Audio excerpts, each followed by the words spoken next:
Hello everyone, good morning. आशा करता हूँ आप लोग अच्छे होंगे, आपकी तैयारी बहुत अच्छी चल रही होगी। मेरा नाम दिवस द्विवेदी है और मैं घटना सूत्र की इस पहल में आप सभी का स्वागत करता हूँ, जहाँ पर हम रोज लेके आते हैं करंट अफेयर्स।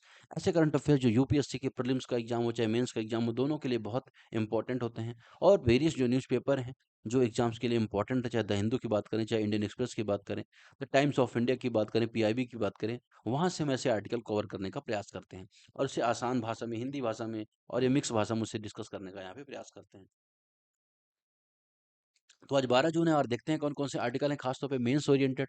तो पहला आर्टिकल यहाँ पे जो भारत का सीजेआई है, उन्होंने एक बात कही। उन्होंने कहा कि जो भारत का संविधान है, कास्ट है, चाहे कोई भी टाइप का जो डिस्क्रिमिनेशन हो, उसके खिलाफ यहाँ पे बातें करता है और उसको इंश्योर करता है, इनजस्टिस को हटाता है, जस्टिस को इंश्योर करता है संविधान। तो ये यहाँ पे जो कॉन्स्टिट्यूशन का रोल है, उसके बारे में बताते हैं। थोड़ा-सा डिटेल्स हम यहाँ पे देखेंगे, किस तरह से जो कॉन्स्टिट्यूशन है, वो ये सारी बातें इंश्योर करता है। क्या ये बातें सही है या कितनी हद तक सही है? दूसरा यहाँ पे हम देखेंगे मल्टीपोलर वर्ल्ड को लेके कि जिस तरह से आप देखेंगे कि जो अमेरिका के ऊपर डिपेंडेंसी खत्म हो रही है, यूरोप की भी है। यूरोप कहीं ना कहीं अगर आप देखेंगे कि एक इंडिपेंडेंट जो पॉलिसी है उसको लेके यहाँ पे आगे बढ़ रहा है। जो प्रो नाटो पॉलिसी थी, जहाँ पे यूरोप पूरा अमेरिका की तरफ टिल्ट हुआ करता था, उसको लेके यहाँ पे अभी छूट रहा है वो सारी चीजें। और यूरोप के अलग अलग देशों के साथ बेहतर संबंध स्थापित हो रहे हैं, खासतौर पे मल्टीपोलर वर्ल्ड को लेके। और जो अभी ट्रम्प का रवैया रहा है, खासतौर पर ट्रम्प की विदेश नीति रही, उस संबंध में जो बदलाव हुए हैं, उसको यहाँ पे थोड़ा-सा एनालिसिस करेंगे। तीसरा आर्टिकल सेंसस का क्या रोल है, प अगर हम देखें जनसंख्या का क्या रोल है, जनगणना का क्या रोल है, किसको लेके? डेवलपमेंट को लेके, उसको लेके भी यहाँ पे आर्टिकल है।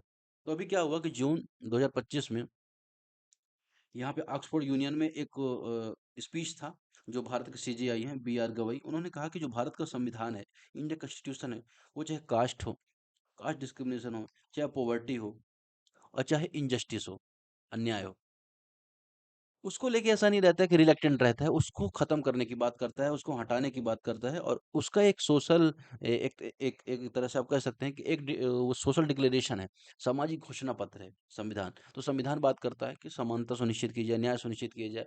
इसके बाद इसकी चीज़ आप कहाँ पे देखते हो? जब आप प्रियम्बल पढ़ते हो, तो आप क्या पाते हो? प्रियम्बल पढ़ते हो तो आप पाते हो कि सोवरेन, सोशलिस्ट, सेकुलर, है ना? डेमोक्रेटिक जो स्ट्रक्चर है उसको एस्टेब्लिश करने की बात होती है प्रियम्बल में। तो ये कैसे बात होती है? तो यहाँ पे यही बात होती है प्रस्तावना में। प्रस्तावना में या प्रियम्बल में बात होती है कि संविधान क्या करेगा। एक तो संविधान सॉवरेन है, सारी शक्तियाँ संविधान के पास है, किसी भी तरह का फेर-बदल करने की शक्ति हमारी जो संविधान सबसे ज़्यादा पावरफुल है। और देश का जो पार्लियामेंट है, उसके पास सबसे ज़्यादा पावरफुल है किसी तरह का फेर-बदल करने के लिए। फिर संविधान में कुछ बातें दी गई हैं जो बात करती हैं, जो सीजीआई की बातों से मेल खाती हैं। जैसे आप देखेंगे, उन्होंने कहा कि भारत में संविधान जो है न्याय सुनिश्चित करता है या जस्टिस सुनिश्चित करता है। जस्टिस सुनिश्चित करता है, इंश्योर करता है। कैसे इंश्योर करता है? तो आपको पता होना चाहिए कि प्रियम्बल भी बात करता है किसकी जस्टिस की? सोशल जस्टिस, सामाजिक न्याय, इकोनॉमिकल जस्टिस, आर्थिक न्याय और पॉलिटिकल जस्टिस, राजनीतिक न्याय। सोशल जस्टिस अर्थात समाज में सभी लोग समान हो, किसी भी जाति के आधार पर, धर्म के आधार पर, लिंग के आधार पर भेदभाव नहीं होगा। चाहे वो किसी भी वर्क फील्ड में हो, काम करने में हो, वेतन में हो, मजदूरी में हो, किसी भी चीज़ में क्या है, भेदभाव यहाँ पे नहीं किया जाएगा। चाहे पढ़ाई को लेके हो, शिक्षा के स्तर पर हो, किसी भी बात को लेकर भेदभाव नहीं किया जाएगा। इकोनॉमिक जस्टिस के बारे में बात होती है कि आर्थिक रूप से सभी को समान अवसर दिए जाएँगे। सभी के लिए इक्वल प्लेग्राउंड होना चाहिए। इवन यहाँ पे जो वल्नरेबल सेक्शन है, जो महिलाएँ हैं, जो वंचित समूह हैं, उनको ज़्यादा ही यहाँ पे प्रेफ़रेंस देती है सरकार कि वो उनकी जो उनका जो महत्व है, वो कहीं न कहीं बाहर आए। तो इकोनॉमिकल जस्टिस की बात करता है संविधान, पॉलिटिकल जस्टिस की बात करता है, रिज़र्वेशन का प्रोविज़न आपने देखा होगा। पंचायती राज में 33% प्रावधान है। इसका जो पार्लियामेंट है, स्टेट लेजिस्लेचर है, उसको लेके भी नारी शक्ति जो बिल है, वो पेश किया गया है। तो यहाँ पे पॉलिटिकल जस्टिस की बात होती है। तो इस तरह से क्या करता है संविधान, यहाँ पे न्याय सुनिश्चित करता है। इसके अलावा उन्होंने दूसरी बात कही कि संविधान लिबर्टी इंश्योर करता है, स्वतंत्रता को सुनिश्चित करता है।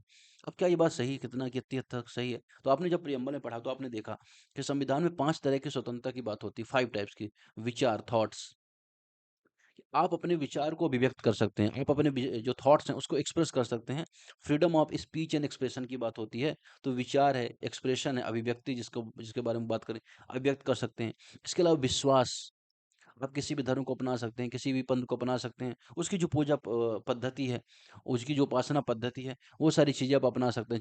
चाहे मुस्लिम धर्म के हो, चाहे ईसाई धर्म के हो, सिख धर्म के हो, है ना? हिंदू धर्म के हो, किसी भी धर्म के हो, तो आप अपनी पूजा पद्धति अपना सकते हैं, अपना तौर तरीका अपना सकते हैं। तो यहाँ पे आप देखिए जो स्वतंत्रता किस तरह की है, विचार करने की भी स्वतंत्रता है, उन विचारों को अभिव्यक्ति या बोलने की भी स्वतंत्रता है। फिर आपको कोई भरोसा है किसी भी धर्म पर, किसी भी धार्मिक ग्रंथ पर, पुस्तक पर, किसी रिलीजन पर, या अगर आप नास्तिक भी हैं तो भी क्या कर सकते हैं, आप अपने विश्वास को लेकर अडिग रह सकते हैं।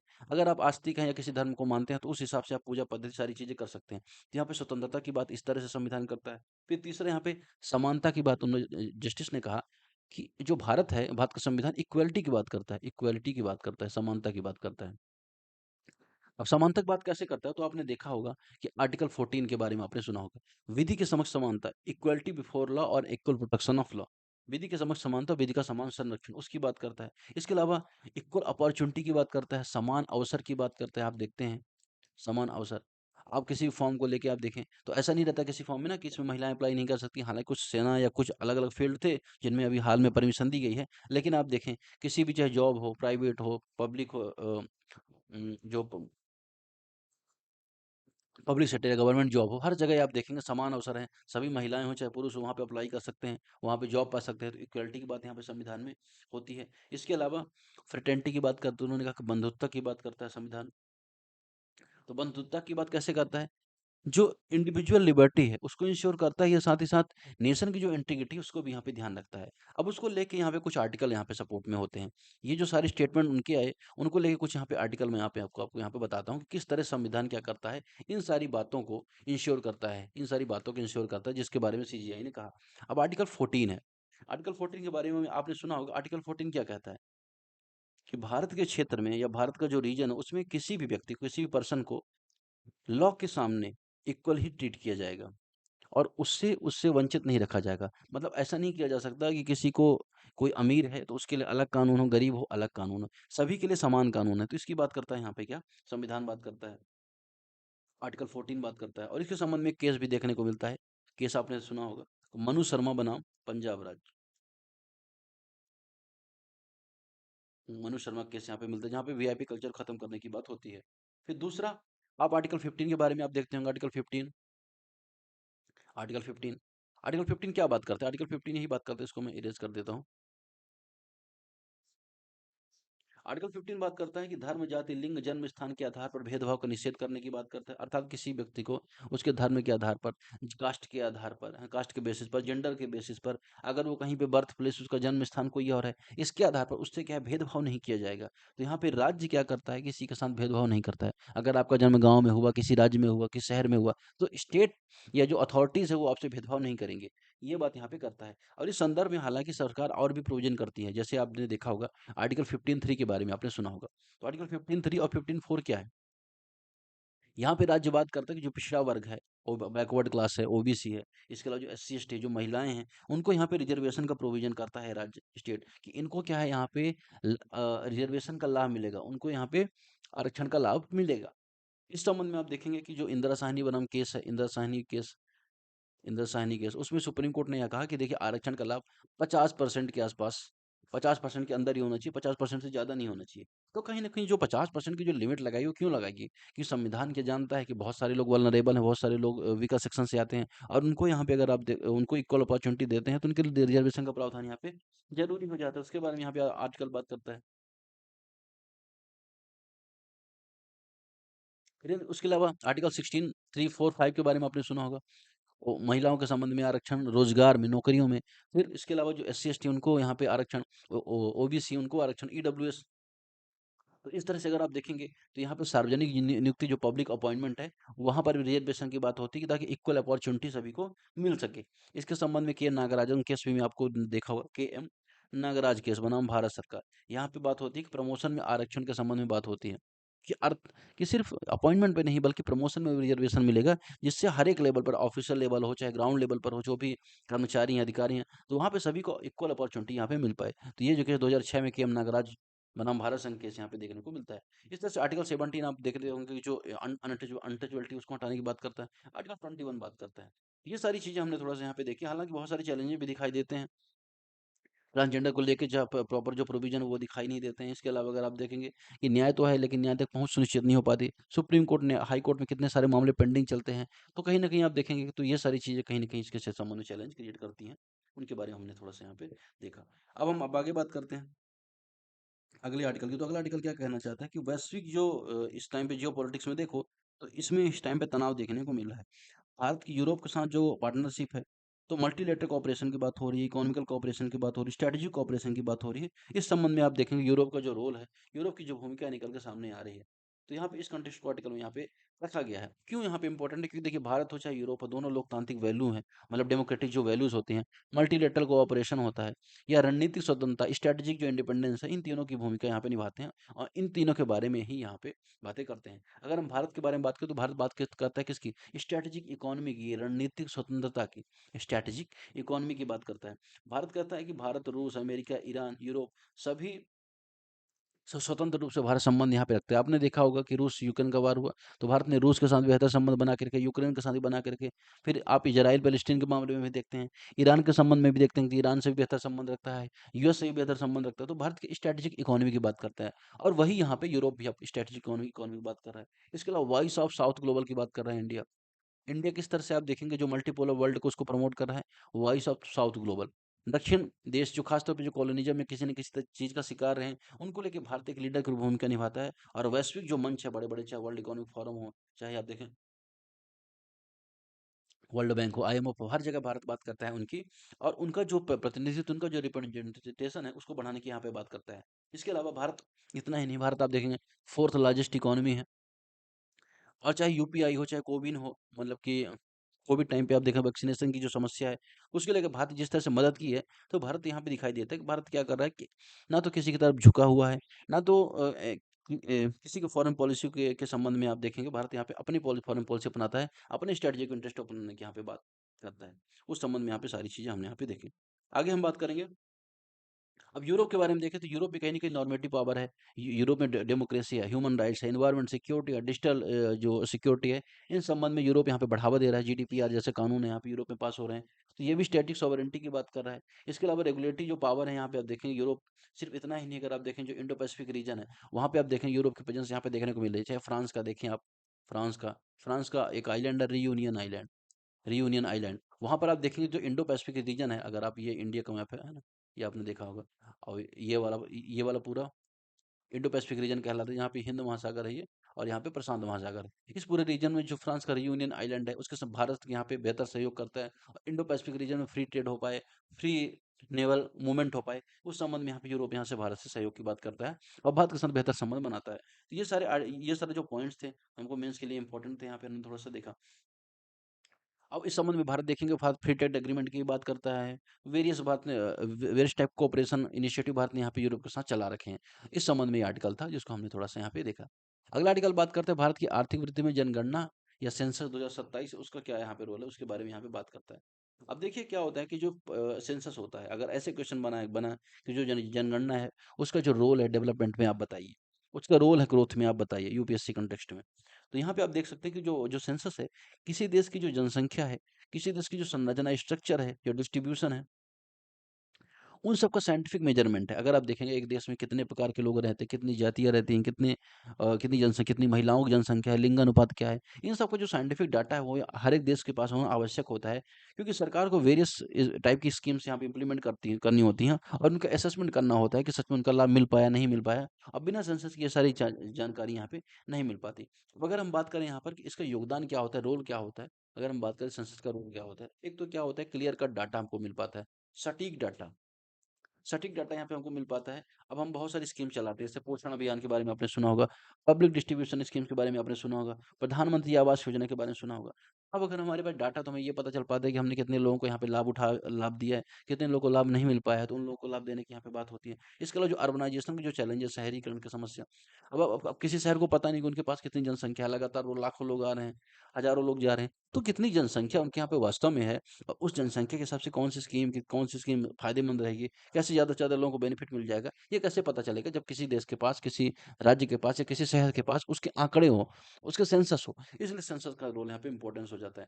फिर इसके अलावा हेल्थ और एजुकेशन को रिलेटेड आर्टिकल है, हेल्थ और एजुकेशन का पॉइंट है। अब आपको पता है कि आप स्वास्थ्य संबंधी जो पहल हैं, एक देश या एक राज्य एक शहर में आप देखेंगे कि स्वास्थ्य की जो अवसंरचनाएँ होती हैं, इंफ्रास्ट्रक्चर होता है, वो लिमिटेड होता है। अब उस लिमिटेड इंफ्रास्ट्रक्चर में अनलिमिटेड लोगों के बारे में, अनलिमिटेड लोगों की मदद करना, इसके संबंध में चुनौतियाँ तो होती हैं। लेकिन अगर सेंसस होता है, जिससे पता चल पाता है, इतनी जनसंख्या है, तो कोई चुनौती हो सकती है, तो हमें इस तरह से काम यहाँ पे अपनाने चाहिए। जैसे आपने देखा कोविड-19 के टाइम पे क्या हुआ? कोविड-19 के टाइम जैसे केस बढ़े, तो अस्पताल इतने कम पड़ गए कि आप देखें मरीज़ बाहर पड़े रहे, बहुत सारे मरीज़ मारे गए। तो ऐसा क्यों हुआ? क्योंकि उनके पास आँकड़े नहीं थे, शहरों के पास आँकड़े नहीं थे, अथॉरिटीज़ के पास आँकड़े नहीं थे, कितने लोग हो सकते हैं, फिर कितने लोगों को कोविड इम्पैक्ट हो सकता है। तो आँकड़े का क्या है, बहुत बड़ा रोल होता है। Data is a fuel 21st century. तो ये आपने स्टेटमेंट सुना होगा, इसलिए इस संबंध में यहाँ पे ये इम्पोर्टेंट हो जाता है। इसके अलावा आप देखेंगे बात एसडीजी गोल को इम्प्लीमेंट करने की बात कर रहा है। और एसडीजी गोल अगर आप देखें 17 गोल हैं। अब वो 17 गोल चाहे आप देखेंगे मानव के विकास को लेके, इंफ्रास्ट्रक्चर को लेके, ऑर्गेनाइजेशन को लेके हो, है ना? पॉवर्टी इरेडिकेशन को लेके हो, अनएम्प्लॉयमेंट को खत्म करने को लेके हो, तो सारा यहाँ पे प्रोविजन यहाँ पे एसडीजी गोल में दिया हुआ है। अब एसडीजी गोल को इम्प्लीमेंट करना है तो कैसे यहाँ पे हमको यहाँ पता होना चाहिए कि हमारे पास कितना डाटा है, कितने लोग हैं, तभी हम क्या कर सकते हैं, प्रॉपर उसको मॉनिटर कर सकते हैं। हालांकि चैलेंज है भी ये जो सेंसस को लेके, क्योंकि सेंसस में कास्ट सेंसस भी होने वाला है। और कास्ट सेंसस की वजह से अगर आप देखें जो पोलराइजेशन बढ़ सकता है, जो पॉलिटिकल यूज है कास्ट का यहाँ पे बढ़ सकता है। इसके अलावा डिजिटल लिटरेसी का अभाव यहाँ पे भारत में पता चला कि 46 लाख जातियां 2011 की जो सेंसस में उसमें पता चला। तो इस तरह से बहुत सारे चैलेंज है, कैसे आप क्लासिफाई कर सकते हैं, कैसे बेनिफिट यहाँ पे दे सकते हैं। लेकिन यहाँ पे कहीं ना कहीं सेंसस का जो रोल है उसको यहाँ पे नकारा नहीं जा सकता और उसकी भूमिका को यहाँ पे देखा जा सकता है। तो इस तरह से मेंस के आर्टिकल हमने सारे देख लिया। हालाँकि एक और मेंस का आर्टिकल है, उसे हम देखेंगे आगे चल के, आर्टिकल 19 पे है। लेकिन यहाँ पे हम पहले देख लेते हैं आज के जो फ़िल्म्स के संबंधी कौन-कौन से आर्टिकल हैं। तो यहाँ पे आप देखेंगे जो हरित विकास है, एनर्जी को लेकर थोरियम, यूरेनियम का जो यूज़ है उसको लेके हो। भारत सेना में आप देखेंगे जो मंगोलिया में मिलिट्री एक्सरसाइज़ उसको लेके हो। उद्बिलाव के बारे में, यूरेशियन उद्बिलाव की यहाँ पे झलक मिली है। अभिव्यक्ति की स्वतंत्रता, हाई सीज़ को लेके द हिंदू में आर्टिकल है। फिर मियावाकी पद्धति के बारे में है और इमोशनल इंटेलिजेंस की माँग जो बढ़ती जा रही है उसके संबंध में यहाँ पे आर्टिकल, उसको हम यहाँ पे देखेंगे। तो सबसे पहले देखते हैं कि जो ग्रीन एनर्जी है उसको लेके भारत के जो मिशन है उसके बारे में थोड़ा सा देखेंगे। इसके अलावा इसमें थोरियम यूरेनियम के बारे में भी आर्टिकल पब्लिश हुआ था, उसको भी थोड़ा सा देखेंगे। अब आसान भाषा में समझते हैं कि थोरियम क्या है, यूरेनियम क्या है और ये कैसे काम करता है। अगर आप देखें थोरियम के बारे में, थोरियम अगर मैं यहाँ पे इसको इंडिकेट करने के लिए टीएच लिख देता हूँ, इसको यू लिख देता हूँ। तो थोरियम और यूरेनियम दोनों क्या है, रेडियो एक्टिव एलिमेंट है, रेडियोधर्मी तत्व है, इतना तो आपको पता होगा। अब ये ऐसे एलिमेंट्स हैं जिनमें आप देखेंगे क्या होता है, न्यूक्लियर फिजन होता है। न्यूक्लियर फिजन, ये नाभिकीय विखंडन होता है। अब जब ये न्यूक्लियर फिजन इन दोनों में होता है, इसके परिणाम स्वरूप क्या होता है, यहाँ पे हीट निकलती है। हीट निकलती है, हीट या एनर्जी निकलती है। अब ये हीट जो एनर्जी निकलती है, इससे क्या होता है, आप देखें टरबाइन घूमता है ना, ऊष्मा निकलती है और बिजली बनती है। बेसिकली अगर आप देखें जब भी न्यूक्लियर फिजन होता है तो उसमें क्या होता है कि यूरेनियम और थोरियम के जो न्यूक्लियर्स हैं वो टूटते हैं। और वो टूटते हैं तो इन टूटने से बहुत सारी हीट है निकलती है, कुछ न्यूट्रॉन्स निकलते हैं और जो ऊष्मा है स्टीम बन जाती है, हीट जो स्टीम बनती है। और स्टीम से आप देखें क्या होता है, टरबाइन घूमता है और टरबाइन घूमने से क्या होता है, बिजली बनती है। अब ये प्रोसेस चाहे यूरेनियम और थोरियम में दोनों में होती है। जैसे अगर आप देखें जो जो आप देखें न्यूक्लियर एनर्जी के संबंध में आप देखेंगे तो दोनों में होती है। लेकिन कुछ-कुछ दोनों में फ़र्क है। जैसे जब आप देखें यूरेनियम से जब ऊर्जा निकल रही होती है, जब आप यूरेनियम से ऊर्जा निकल रही होती है, तो यूरेनियम 235 आइसोटोप का सीधे विखंडन हो जाता है, सीधे इसका फिजन हो जाता है, यूरेनियम 235 आइसोटोप का। जब इस पर न्यूट्रॉन मारा जाता है या न्यूट्रॉन की बम्बार्डमेंट की जाती है तो ये तुरंत टूट जाता है और बहुत सारी एनर्जी क्या करता है, ये प्रोड्यूस करता है। और इससे क्या होता है, जैसे ही एनर्जी ये प्रोड्यूस करता है तो इससे चेन रिएक्शन शुरू हो जाता है, चेन रिएक्शन शुरू हो जाता है। लेकिन जब अब आप बात करते हैं थोरियम की, थोरियम में क्या होता है, थोरियम 232 जो होता है वो खुद नहीं टूटता। जैसे ये यू 235 खुद टूट जाता है, लेकिन थोरियम 232 ये नहीं टूटता। लेकिन जब इसमें न्यूट्रॉन टकराते हैं, जब इसमें न्यूट्रॉन टकराते हैं, न्यूट्रॉन इसमें टकराते हैं थोरियम 232 में, तो ये क्या होता है, ये बदल कर यू 233 बन जाता है, यू 233 बन जाता है। और यू 233 अगर आप देखेंगे यूरेनियम की तरह क्या हो जाता है, ये भी फिजन हो जाता है, इसका भी डिसइंटीग्रेशन या विघटन हो जाता है और ये ऊर्जा क्रिएट करता है, ऊर्जा उत्पन्न करता है ना? इसलिए जो ब्रीडर रिएक्टर्स हैं उनमें क्या है, थोरियम का इस्तेमाल होता है। तो इस तरह से यूरेनियम और थोरियम इंपॉर्टेंट हो जाते हैं। अब दोनों में क्या है, थोरियम क्यों इंपॉर्टेंट है, क्योंकि आप देखोगे थोरियम की जो अवेलेबिलिटी है भारत में सबसे ज़्यादा है। इसके अलावा जो रेडियो एक्टिव एलिमेंट्स है, रेडियो एक्टिव जो वेस्ट होता है, ये थोरियम का कम होता है। तो भारत के पास ज़्यादा है भी थोरियम, केरल केरल वगैरह मोनोज़ाइट्स में अगर आप देखें थोरियम पाया जाता है। तो इस वजह से क्या होता है, थोरियम का महत्व यहाँ पे बढ़ जाता है। ये तो बात हो गई, ठीक है। अब अगर हम बात करें न्यूक्लियर फिजन से क्या होता है, एनर्जी बनती है, यूरेनियम में थोरियम जैसे टूटते हैं, इससे जो ऊष्मा निकलती है, टरबाइन घूमती है, इससे एनर्जी बनती है। अब अगर हम बात करें तो वर्तमान में आप देखोगे कि जो यूरेनियम है उसको लेके बहुत सारे पावर प्लांट भारत में चल रहे हैं। जैसे आप देखो कोडमकुलम पावर प्लांट के बारे में सुना होगा, तारापुर के बारे में महाराष्ट्र के बारे में सुना होगा, कोडमकुलम तमिलनाडु है। तो यहाँ पे क्या है, यूरेनियम के जो पावर प्लांट्स है, न्यूक्लियर पावर प्लांट्स यहाँ पे चल रहे हैं।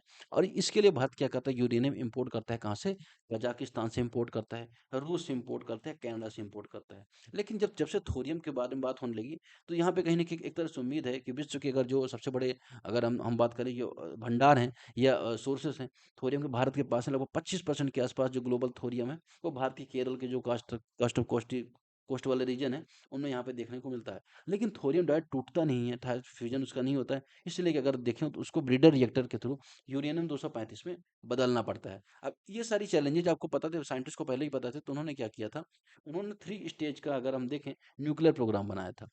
3 स्टेज का यहाँ पे न्यूक्लियर प्रोग्राम यहाँ पे बनाया था। 3 स्टेज का यहाँ पे न्यूक्लियर प्रोग्राम यहाँ पे बनाया था। पहला है यहाँ पे PHWR, pressurised heavy water reactor. यहाँ पे U-238 की बात हो रही थी।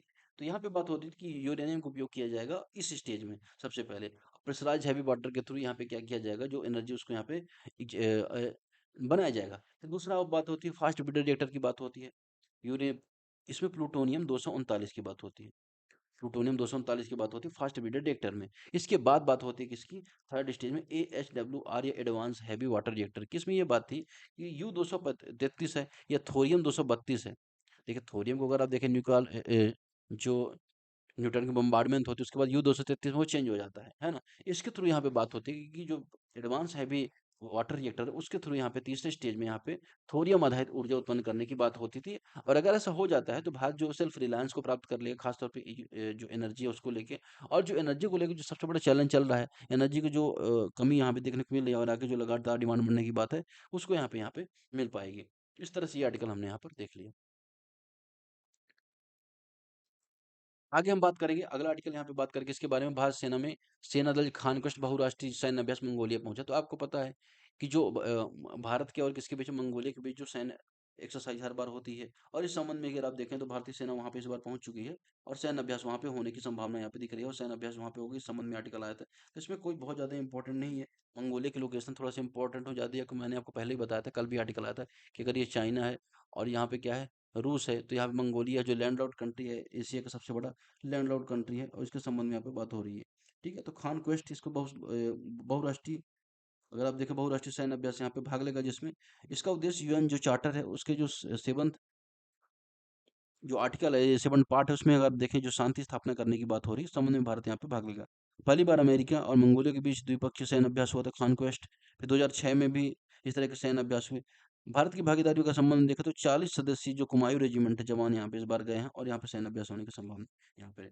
इस संबंध में यहाँ पे बात थी। अगले आर्टिकल पे हम देखें, अगला आर्टिकल बात करेगा घाटी में यूरेशियन उद्भिलाव की झलक यहाँ पे देखने को मिली है, तो इस संबंध में यहाँ पे आर्टिकल है।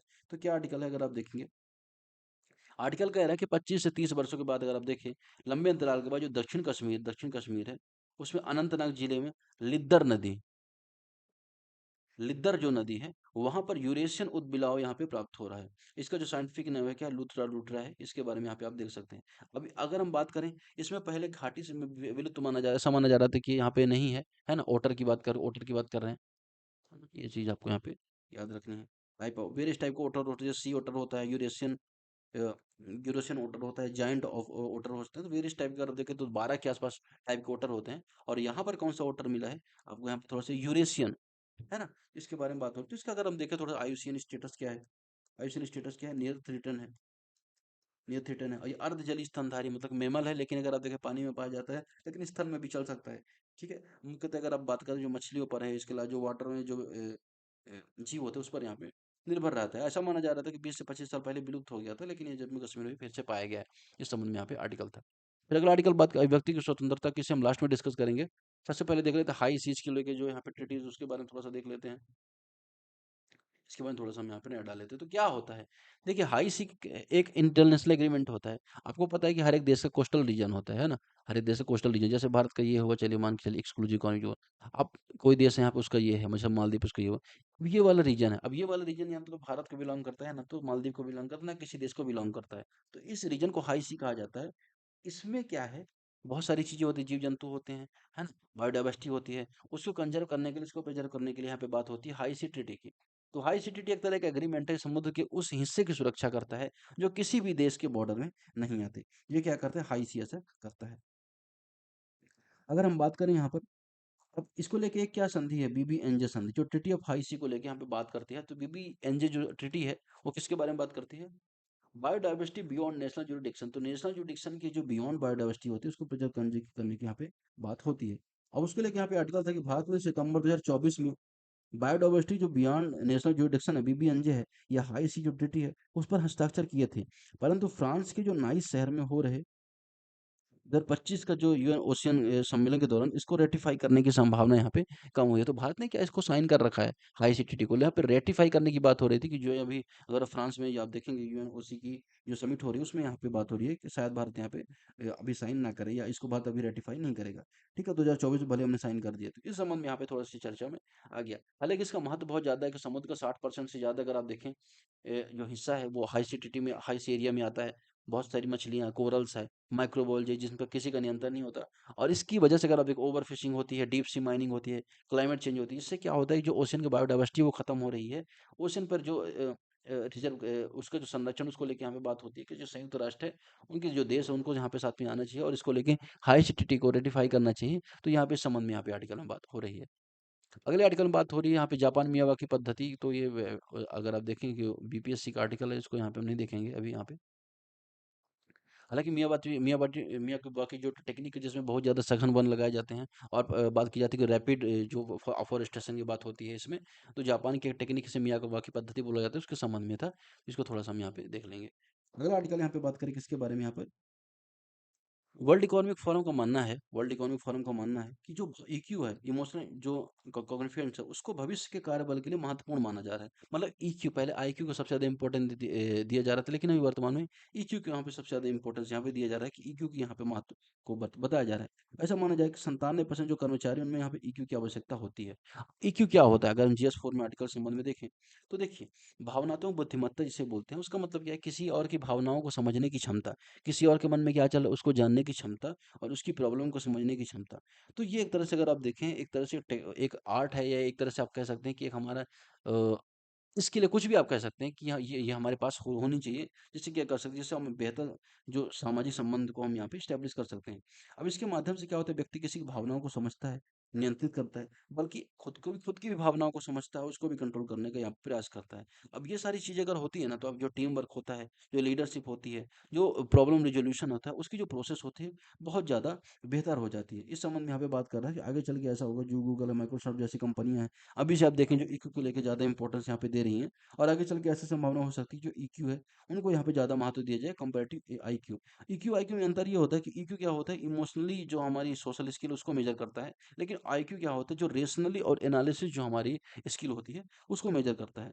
अब ईक्यू की महत्व इसलिए बढ़ती जा रही है क्योंकि ऑटोमेशन हाइब्रिड टेक्नोलॉजी है, और लगातार जो काम की करने की जो तरीके है, पद्धति वो लगातार बढ़ती जा रही है। जिस संबंध में ईक्यू को यहाँ पे महत्व यहाँ पे दिया जा रहा है। इस संबंध में यहाँ पे आर्टिकल था। अगला आर्टिकल यहाँ पे लास्ट आर्टिकल इंपॉर्टेंट है यहाँ पे मेंस के लिए, प्रीलिम्स के लिए, दोनों के लिए। इसको हम यहाँ पे थोड़ा सा देखेंगे। अब बात करते हैं आर्टिकल 19 की।